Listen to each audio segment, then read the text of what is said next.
আল্লাহর কাছে যদি করে অভিযোগ, বলবো আমরা ছিলাম খাজা বাবার লোক, বলবো আমরা ছিলাম ল্যাংড়া পীরের লোক। আসেনি? আরে আমি আবার এইভাবে কই, কিরামান কাতিবি, কথাটা তো এইভাবে হইতো কত সুন্দর হইতো না? কিরামান কাতিবি, রোজ হাশরের দিন আল্লাহর কাছে যদি করে অভিযোগ, বলবো আমরা ছিলাম মুহাম্মাদের লোক। সুবহানাল্লাহ, মুহাম্মাদুর রাসূলুল্লাহর লোক কইলে তো একটু উসিলা পাওয়া যাইতো। কথা বলেন ঠিক না বেটি? তো তারা এই গানটা যারা কয় আমি এইভাবে কই, কিরামান কাতিবি তোদের পাইবে যেদিন, কিরামান কাতিবি তোদের পাইবে যেদিন, তোরা যারা আসিনি ল্যাংড়া পীরের লোক, জুতা দিয়া বাইরে কইব জাহান্নামে ঢুক। ঠিক না বেটি? জোরে কোন ঠিক না বেটি? এমন বললে আল্লাহ করতে পারে না? আমার ভাইরা হক্কানি ফির, আহারে বন্ড ফির, একটা কথা মনে হইছে কইলে কইলি কেউ কইতেন নিও, বন্ড ফির মুরিদের বাইতে আইছে, এই সময় আইছে যে এই সময় দান্ডি ফাইকা মনে করেন যে দানি শুরু হইছে, মনে করছে যে এই সময় যদি মুরিদ গোবাইন যাইতে পারি, কিছু দান টান পাইলে 6 মাসে খোরাকের একটা ব্যবস্থা হয়ে যাব। বাংলাদেশে গৌরব কওমি অঙ্গনের সবচেয়ে বড় আলেম আল্লামা নুরুল ইসলাম উরিপুরি সাহেব, তিনি বলেছিলেন এক মাহফিলে, এরিদানের মুরিদান উন্নয়নের উপাদান। এরিদান থাকলে আর মুরিদান থাকলে তার সংসারে কোনো অভাব নাই। ঠিক না বেটি? তো পিসাব মনে করছে বন্ড ফির, কামেল ফির না বন্ড ফির? জোরে কোন কামেল ফির না বন্ড ফির?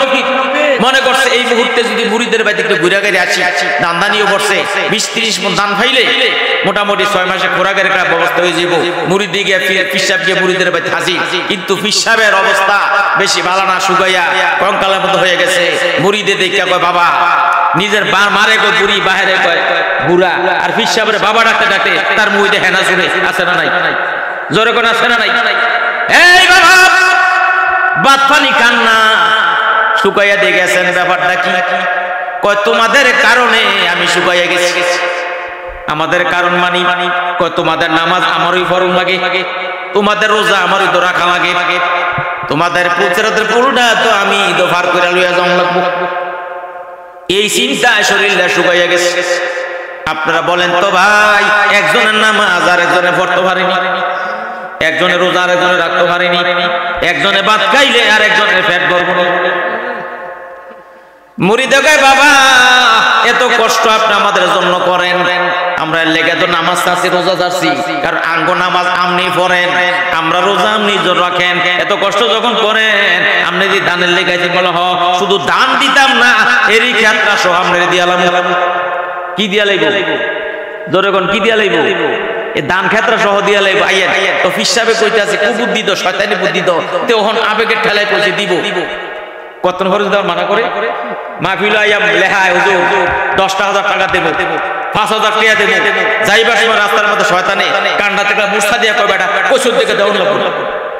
বছর পর বছর হুজুর 10 বছর 20 বছর হয়ে গেছে, বাহিলে আইছে, এই কাগজের মধ্যে রইছে, কিন্তু দেয় না। আছে না নাই? জোরে কইয়েন আছে না নাই? আমার ভাইয়েরা কয়তে ওহন কইছে জমি দিব, কত মজুদার মানা করে কোন জমিটা দিব, এই জমিটাকে দখল করে নেই। হুজুর আইছে না? ও মুসলমান ভাইয়েরা, হুজুরে আওয়াজ আগ পর্যন্ত আইতেছ তো, একটু কাছাকাছি আইয়া বসছে, আপনার অসুবিধা হয়? কষ্ট হয়? কালেকশন করার পর ওয়াজ শেষ হয়ে যায়, কিন্তু আমার ওয়াজ আইতে শেষ হয় না, কারণ মাইকটা দেবো কার কাছে? একজন কাছে দেওয়ান লাগবো তো। কিছু কিছু মামলানা আছে এদেশে, ওয়াজের সিস্টেম বোঝে না, পরিবেশ বোঝে না। ওয়াজের বয়স 34 বছর, আমি 91 সাল থেকে মাহফিল শুরু করেছি। বাংলাদেশ ভারতে কন্ট্রাক্ট চুক্তি করি না। আজকে কন্ট্রাক্ট কইরা 70,000 80,000 টাকা বক্তা নেই। আমনগো মসজিদে ইমাম সাহেবের বেতন দেন 10,000 টাকা। ইমাম সাহেব যে ওয়াজটা করে, বক্তায় 80,000 টাকার বক্তা স্টেজ যুগে এই ওয়াজটা করে, তবে বক্তা একটু রং লাগাইয়া করে। ঠিক না বেটি? কথা কিন্তু হিডে। তাইলে আমনে ইমাম সাহেবের দেন 10,000 টাকা, আর যিনি বক্তা ওনার 80,000, এর মধ্যে 10,000 টাকা যদি বাদ দেন, তাইলে রঙের টেহা দেন আরো 70,000। রঙের টেহা কত দেন? 70,000। কত তো হিডিয়ে।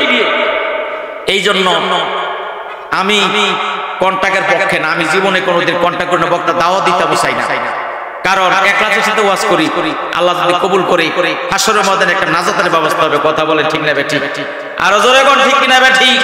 6 ঘন্টা পর আরেকটা, ডেইলি 3টা করে খাওয়াইবা, তোমার ফুলার পাতলা পায়খানা বন্ধ হয়ে যাবে। এবার বাড়িতে আসছে বাবা, আয়েশা ফুলারে বলতেছে, আব্দুর রহিম এদিকে আয়, তোর পাতলা পায়খানা করতে করতে শরীরটা দুর্বল হয়ে গেছে বাবা, নেই এই গ্লাসটা পানি দিয়া এই ক্যাপসুলটা খাইয়ালা। ফুলাই কইছে, আব্বা আমি ক্যাপসুল খাইতাম না।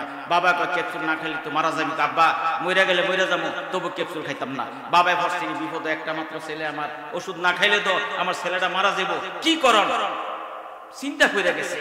আল্লাহ পাক ওই যে মহিলা আছে না, বিবি আছে না, বিবি করে বিবি ফট করে বুদ্ধি করে লেছে। আমার ভাইয়েরা, মায়েরা, বোনেরা যারা আজকে আমার ওয়াজ শুনতেছেন, আপনারা শুনলে খুশি হবেন। আল্লাহ পাক পুরুষদের চাইতে মহিলাদেরকে 2টা গুণ বেশি দিয়েছে। কন্যা সুবহানাল্লাহ, আরো জোরে কর সুবহানাল্লাহ। জহেরান বরজন সুআবর গালেবি, জহেরান বরজন সুআবর গালেবি, বাতে নান মাগলুবে জনরা তোয়ালেবি। আল্লাহ পাক পুরুষের চাইতে মহিলাদেরকে 2টা গুণ বেশি দিয়েছে। 1 নাম্বার মহিলাদের উপস্থিত বুদ্ধি বেশি, বেটা দেশি, মহিলাদের উপস্থিত বুদ্ধি বেশি। 2 নাম্বার মহিলাদের সৌন্দর্য বেশি, রঙে সুন্দর, ডঙ্গে সুন্দর, কথায় সুন্দর, বার্তায় সুন্দর, ঠিক না বেটি? মহিলার উপস্থিত বুদ্ধি বেশি। বেরিয়ে কয়, আপনি চিন্তা করেন কি লিগা, আমার কাছে বুদ্ধি আছে। কি বুদ্ধি আছে? ক্যাপসুল আনছেন কয়টা? 10টা।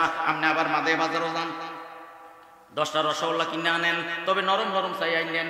রসগোল্লা দিয়ে কি করবি আপনি বুঝতেন না। রসগোল্লার ভিতরে ক্যাপসুলটা বইরাম, বুড়া ফুলারে দেবো, ফুলায় মনে করবো রসগোল্লাই দিছে, রসগোল্লা খাইতে গেলে ক্যাপসুল ফেটো যাইব, রোগ ভালো হইব। হাসা কথা কইস, দেউর দিছে মাদাইয়া বাজারও 10টা রসগোল্লা আনসাই না, বিবির কাছে দিছে। বিবি চুপে চুপে একটা রসগোল্লার ভিতরে টিপ্পা টিপ্পা একটা ক্যাপসুল বসছে, বইরা ডাক দিছে, আব্দুর রহিম আয় আয়, তোর বাবা মাদাইয়া বাজার থেকে রসগোল্লা আনছে। রসগোল্লা কথা হইনা, ফুলার আর হুশ নাই, দেও মা দেও রসগোল্লা দেও। তো ফুলার মায়, ফুলারা তো রসগোল্লা দিছে, বাবা রসগোল্লা খা। এদিক দা মা ফাঁক করে গেছে গা, বাতরান্ত ফাঁকশা করতে গেছে, বাতরিনে আবার উঠে হইরা যায়। ফুলায় বসত পুরো বইয়ে রসগোল্লা খায়। কিছুক্ষণ পর মা ডাক দিয়া কয়, আব্দুর রহিম রসগোল্লা খাইছো? ফুলায় কয়, আম্মা রসগোল্লা খাইছি, দানাটা ফালাই দিছি। আমার ভাইয়েরা, রসগোল্লা খাইলে যেমন মিষ্টি লাগবো, স্বাদ লাগবো, ক্যাপসুল খাইলে তিতা লাগবো, কষ্ট লাগবো, ওয়াজ শুনলে মিষ্টি লাগবো, স্বাদ লাগবো, আমল করতে কষ্ট লাগবো, পরিশ্রম লাগবো। রসগোল্লা খাইলে যেমন রোগ ভালো হবে না, ক্যাপসুল না খাইলে মিষ্টি মিষ্টি ওয়াজ শুনলে আপনার আমার চরিত্র কোনোদিন ভালো হবে না, যদি আমরা আমল না করি। কথা বলেন ঠিক না বেঠিক? আমল সে জিন্দিগি বনতি হয়, জান্নাত ভি জাহান্নাম ভি, ये खाके अपनी फितरत में ना नूरी है ना नारी। আমলের দ্বারাতে জান্নাতের ফয়সালা হবে, আমলের দ্বারাতে জাহান্নামের ফয়সালা হবে। তুমি যদি ভালো আমল করো তাহলে জান্নাতে যাবে, আর খারাপ আমল করলে তুমি জাহান্নামে যাবে। কথা বলেন ঠিক না বেঠিক? একটু জিকির করেন লা ইলাহা, জোরে বলেন আলহামদুলিল্লাহ। আমার ভাইয়েরা, আমার নবীর 1 নাম্বার কর্মসূচি হচ্ছে, নবী গো আপনি লোকদেরকে কোরআন শরীফ তেলাওয়াত করে শোনাবেন। কোরআন শরীফ তেলাওয়াত করলে লাভ আছে না নাই? আর জোরে কোন আছে না নাই?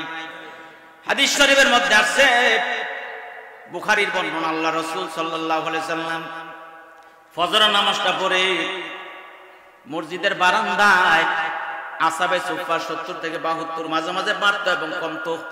এমন মুসলমান ইসলাম কবুল করার কারণে বাড়ি থেকে তাড়াই দিয়েছে। কোথায় থাকবে? বাড়ি নাই, ঘর নাই, জায়গা নাই, জমি নাই। আমার নবীজি তাদেরকে মসজিদে নববীর বারান্দায় থাকার ব্যবস্থা করে দিয়েছে।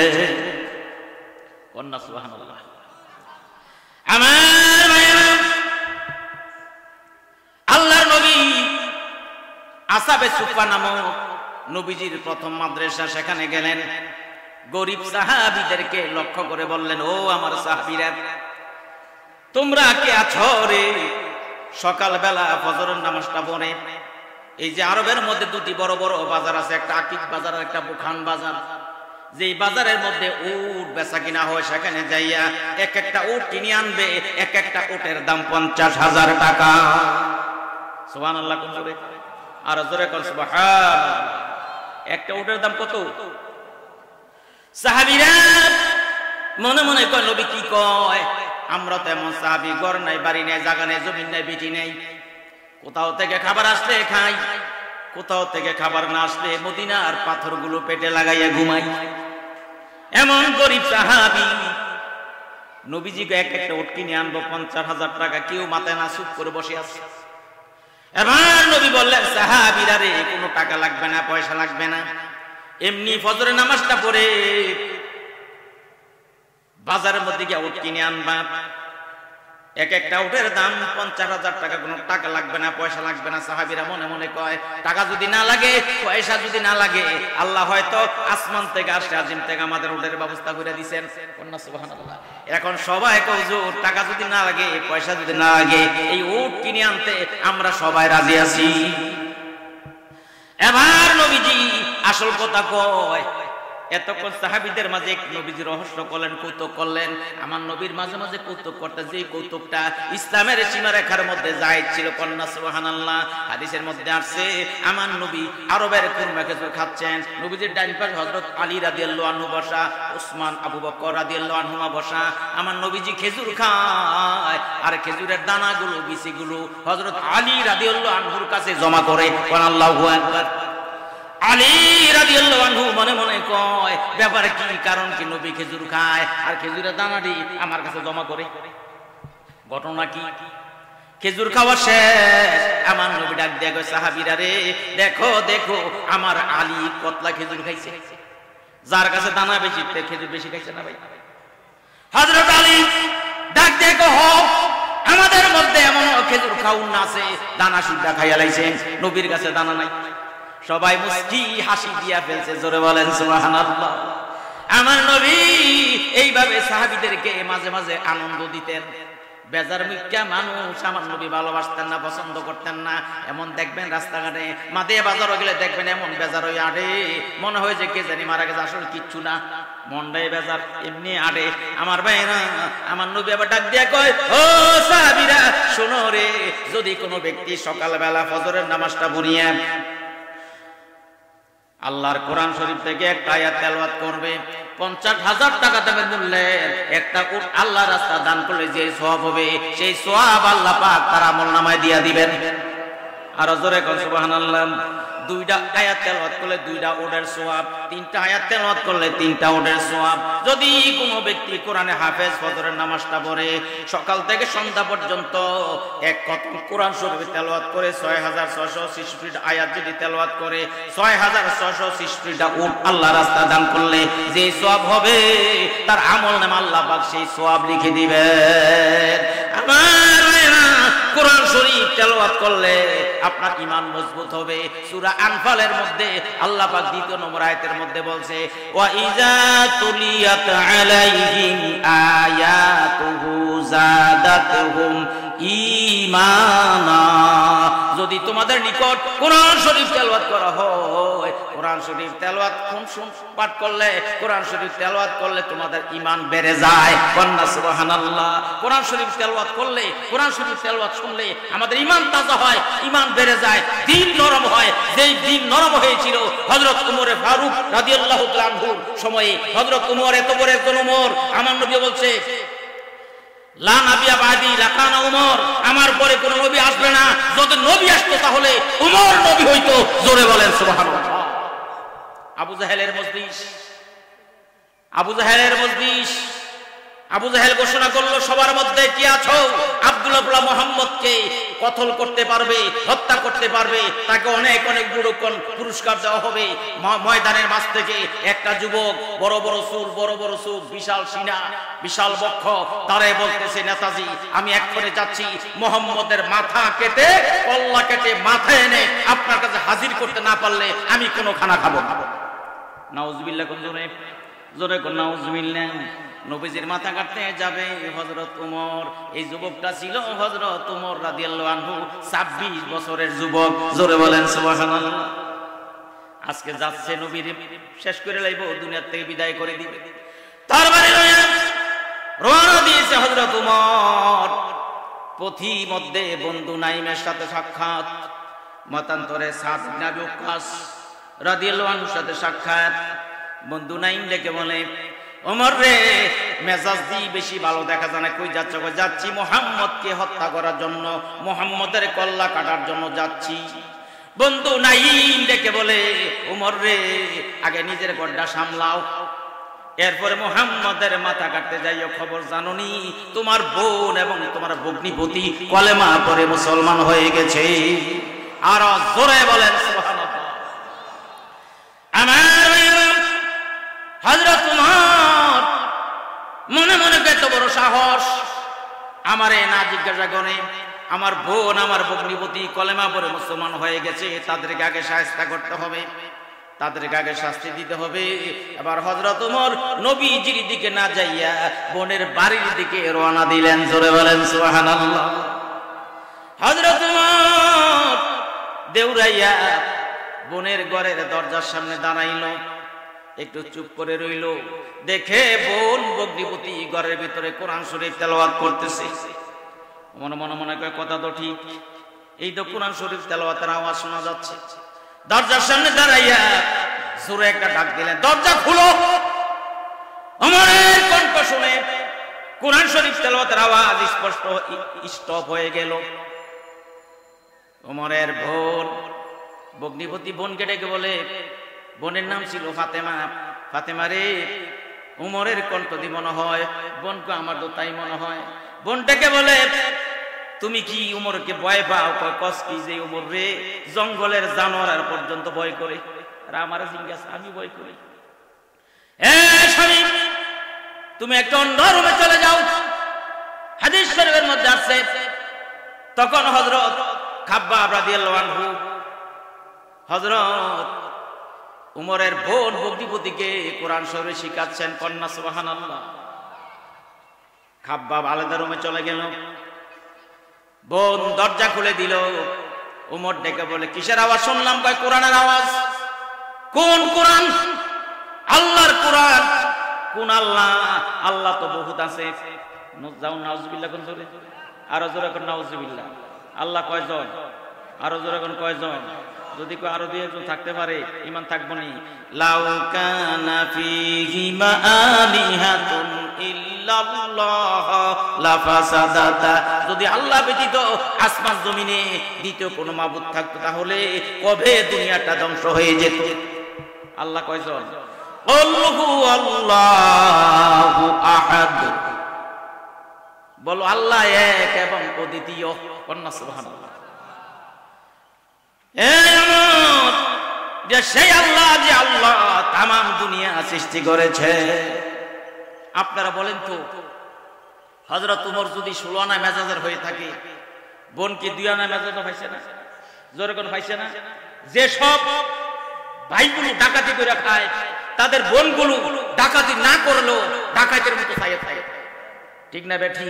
ওমর যদি রাদিয়াল্লাহু আনহু যদি 16 আনার মেজাজ হয়ে থাকে, ওমরের বোন কি 2 আনার মেজাজ হয় নাই? যা জিগায় টাস্টার করে জবাব দেয়, কিসের আওয়াজ শুনলাম? ও কোরআনের আওয়াজ। কোন কোরআন? আল্লাহর কোরআন। কোন আল্লাহ? ও সেই আল্লাহ যে আল্লাহ তামাম দুনিয়া সৃষ্টি করেছেন। চিৎকার করে বলুন সুবহানাল্লাহ। সাথী ছিল একটা বেদ, বেদ দিয়া বোনকে প্রহার করা শুরু করে দিল। মারতে মারতে রক্তে রঞ্জিত করে দিয়েছে। এক একটা পিটার সুরে চামড়া ফেটে রক্ত বের হয়ে গেল মোরের বোনের। ভগ্নিপতি এসে বাধা দিল, ভগ্নিপতিকে মারধর শুরু করে দিল। মার খাচ্ছে বোনার জবাব দেয়, ওমর রে মারতে পারবা, জীবন কুরবান দিব। আজকে যদি ভাই হইতাম তোমার প্রতিশোধ দিতাম, প্রতিবাদ করতাম। বাইরে সর্বশেষ কথা হচ্ছে মারতে পারবা, জীবন কুরবান দিব রে ওমর, মধুর কলেমা ছাড়তে পারবো না। আরো জোরে কোন সুবহানাল্লাহ। আমার ভাইরা, হযরত ওমর বোনের রক্তাক্ত চেহারা দেখে কিছুটা নরম হয়ে গেল। ওমর ডেকে বলে, বোন গো, জীবনে কোনোদিন কারো গায়ে আঘাত করি না, কাউকে এভাবে মারধর করি না গো বোন। এ বোন, এত আঘাত করলাম, রক্তে রঞ্জিত করে দিলাম, চেহারা তোমার বিকৃত হয়ে গেছে বোন। ঘোষণা যখন দিয়েছো এই কলেমা আর ছাড়বে না বোন গো, এতক্ষণ কি তেলাওয়াত করছো? একটু দাও আমি একটু তেলাওয়াত করে নেই। কোন আল্লাহু আকবার। ওমরের বোন ডেকে বলে, ভাইরে তুমি নাপাক অপবিত্র। ইন্নামাল মুশরিকুনা নাজাসুন, নিশ্চয় মুশরিক যারা তারা নাপাক অপবিত্র। ওমর রে, নাপাক শরীরে কোরআন শরীফ স্পর্শ করা যায় না, তুমি গোসল করে পবিত্র হয়ে আসো।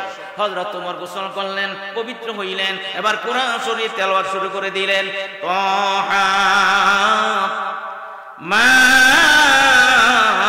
আনজালনা আলাইকাল কুরআনা লিতাশকা ইল্লা তাযকিরাতাল ইল্লা তাযকিরাতাল লিমান ইয়াখশা তানসীলাম মিম্মান খালাকাল আরদা ওয়াস সামাওয়াতিল উলা।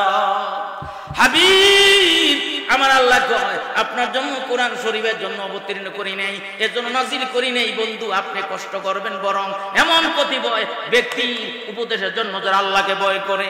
এই কোরআন হচ্ছে যিনি আসমান জমিন সৃষ্টি করেছেন সেই মহান রাব্বুল আলামিনের পক্ষ থেকে নাজিলকৃত মিও বাণী। কোন সুবহানাল্লাহ।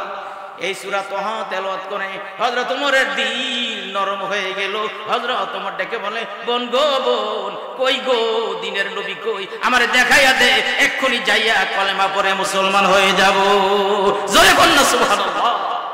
আল্লাহর কোরআন শিক্ষা করো, নবীর হাদিস মানো, নোবেল নাটক ছেড়ে দিয়ে কোরআন হাদিস জানো।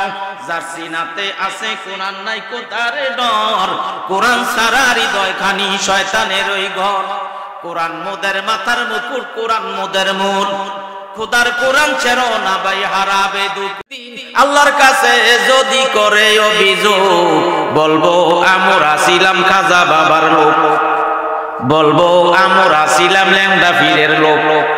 আসেনি? আরে আমি আবার এইভাবে কই, কিরামান কাতিবিন, কথাটা তো এইভাবে হইতো কত সুন্দর হইতো না?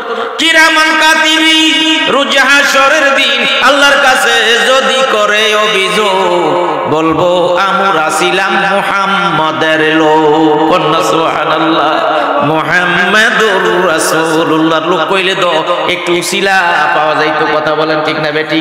তো তারা এই গানটা যারা কয় আমি এইভাবে কই, কিরামান কাতিবিন তোদের পাইবে যেদিন, কিরামান কাতিবিন তোদের পাইবে যেদিন, তোরা যারা আসিনি ল্যাংড়া পীরের লোক, জুতা দিয়া বাইরে কইব জাহান্নামে ঢুক।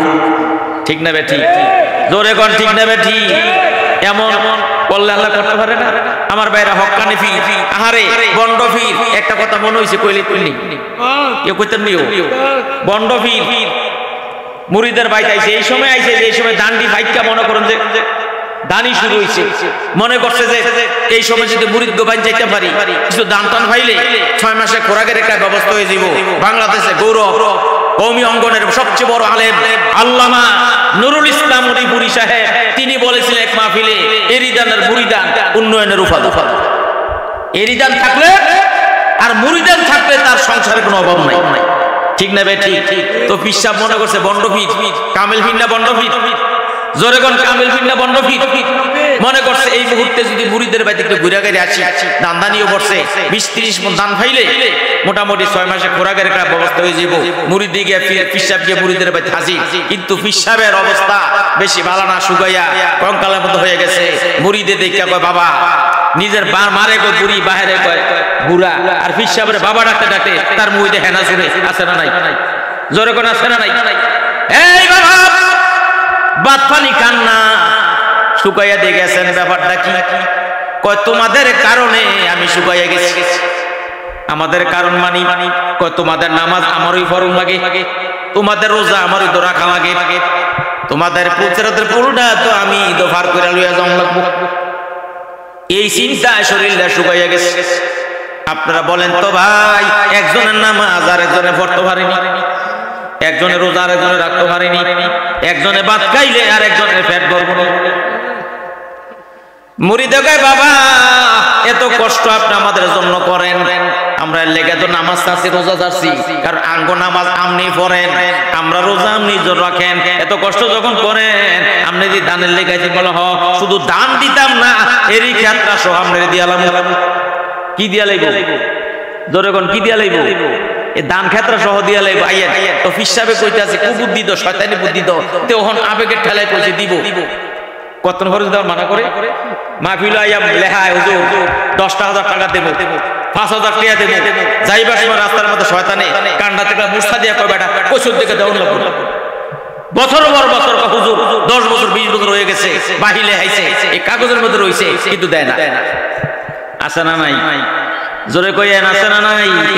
আমার ভাইয়েরা কয়তে ওহন কইছে জমি দিব, কত মানা করে কোন জমিনটা দিব, এই জমিনটাকে দখল করে নেই।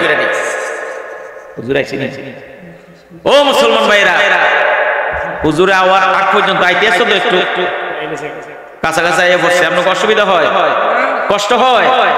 কালেকশন করার পর ওয়াজ শেষ হয়ে যায়, কিন্তু আমার ওয়াজ আইতে শেষ হয় না। কারণ মাইকটা দেবো কার কাছে? একজন কাছে দেওয়ান লাগবো তো। কিছু কিছু মাওলানা আছে এদেশে ওয়াজের সিস্টেম বোঝে না, পরিবেশ বুঝে না। ওয়াজের বয়স 34 বছর। আমি 91 সাল থেকে মাহফিল শুরু করেছি বাংলাদেশ ভারতে, কন্ট্রাক্ট চুক্তি করি না।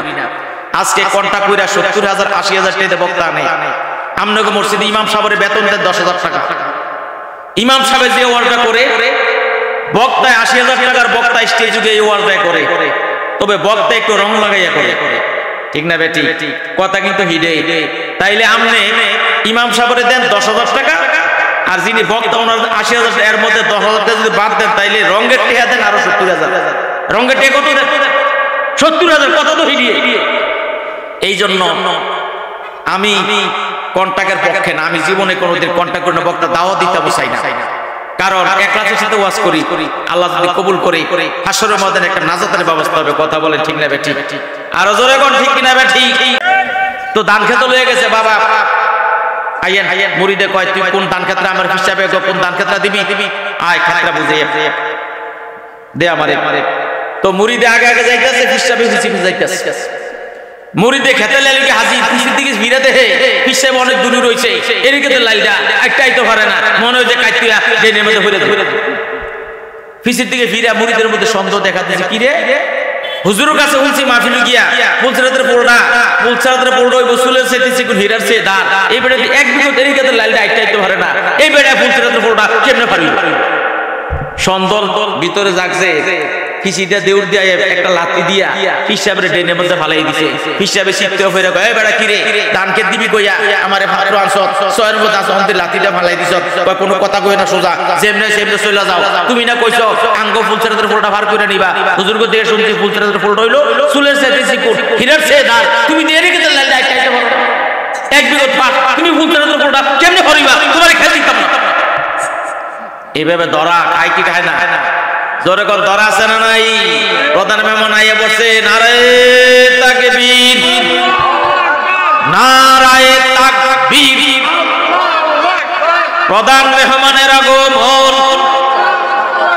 প্রধান মেহমানের আগমন, নুমান কাসিমি সাহেবের আগমন।